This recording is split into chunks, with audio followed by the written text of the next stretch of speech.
Assalamualaikum warahmatullahi wabarakatuh. Alhamdulillahirabbil alamin. Asyhadu alla ilaha illallah wa asyhadu anna Muhammadar Rasulullah.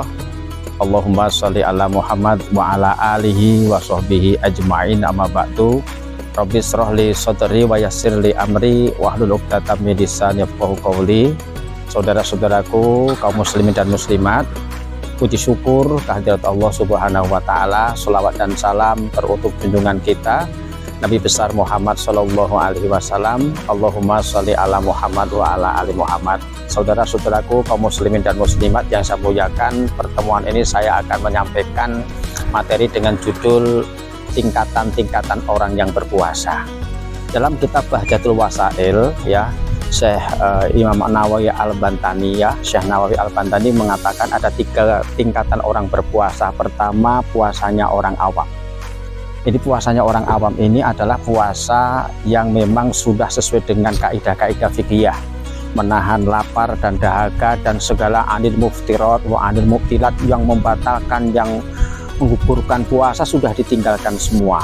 Dan ini tentunya juga berpahala karena juga termasuk bagian daripada orang-orang yang beriman, yang di dalam Al-Quran itu dikatakan dalam Al-Baqarah 183, Na'udzubillahi minasyaitonirrajim, ya ayyuhalladzina amanu kutiba alaikumusyiyamu kama kutiba alal ladzina min qablikum la'allakum tattaqun. Jadi termasuk orang yang menjalankan perintah Allah Subhanahu wa taala yang kategorinya adalah orang beriman. Nah, ini tingkatan pertama, sekali lagi adalah tingkatan orang yang awam. Yang kedua, puasanya orang khawas, orang soleh, orang khos, ya, orang-orang khusus. Puasanya orang khusus itu bagaimana? Puasa orang khusus itu adalah orang-orang yang sudah berpuasa, menjalankan perintah Al-Quran 183 Quran surah Al-Baqarah, sudah meninggalkan semua, membatalkan, sudah niat dan betul, kemudian seluruh anggota tubuhnya juga berpuasa, lisannya juga berpuasa, matanya juga berpuasa, telinganya berpuasa, tangannya juga selektif, dan juga kakinya juga berpuasa. Artinya semuanya anggota tubuh itu digunakan untuk hanya kepada Allah Subhanahu wa taala. Ini tingkatan yang kedua.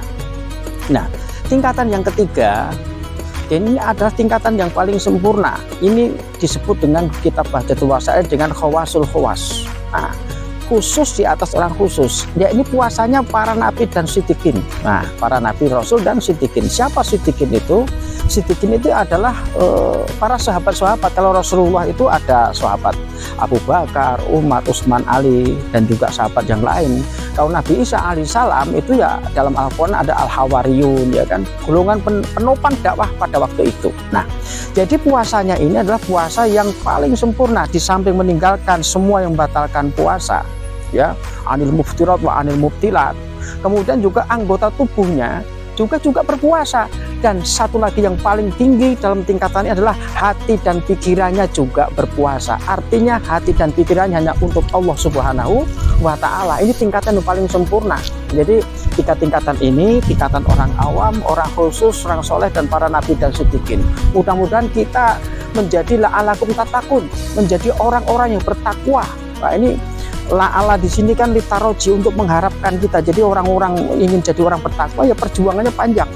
Mulai dari sholat tarawehnya, puasa menahan lapar dan dahaganya, kemudian menjalankan mujahadah masru'ah yang dituntunkan oleh Islam, ya kan, berbagai macam amalia khusus di bulan Ramadan kita kerjakan ya, dengan sungguh-sungguh agar apa? Menjadi orang-orang bertakwa. Maka Rasulullah Shallallahu alaihi wasallam dalam sebuah sabdanya mengatakan, hadis ini dimuat dalam Bahjatul Wasail ya, Syekh Nawawi Al-Bantani, Nabi mengatakan demikian, khamsun yuftirnas shaim, 3 perkara yang harus tinggalkan orang berpuasa. Pertama, al-kidbu, bohong.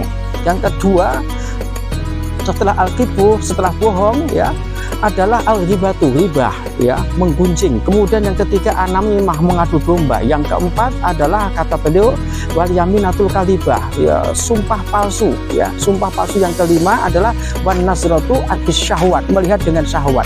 Jadi kesempurnaan orang berpuasa di samping ya menahan lapar dan dahaga, kemudian sebagaimana diatur dalam fikih Islam, juga anggota tubuhnya seluruhnya itu hanya untuk Allah, tidak tidak ke kiri, tidak melesat ke kanan, tetapi lurus sirotol mustaqim. Dan terakhir adalah bagaimana kita juga hati dan pikiran kita untuk Allah Subhanahu wa Ta'ala. Iyyaka na'budu wa iyyaka nasta'in, hanya kepadamu kami menyembah dan hanya kepadamu kami minta pertolongan. Wa ma khalaqtul jinna wal insa illa liya'budun. Kita diciptakan untuk menyembah. Mudah-mudahan hati pikiran kita, perbuatan kita semuanya menjadi la'alakum tattaqun, orang-orang yang bertakwa. Demikian yang saya sampaikan. Nasrul minallah fathun qarib, astagfirul khairat wa basyiril mu'minin. Assalamualaikum warahmatullahi wabarakatuh.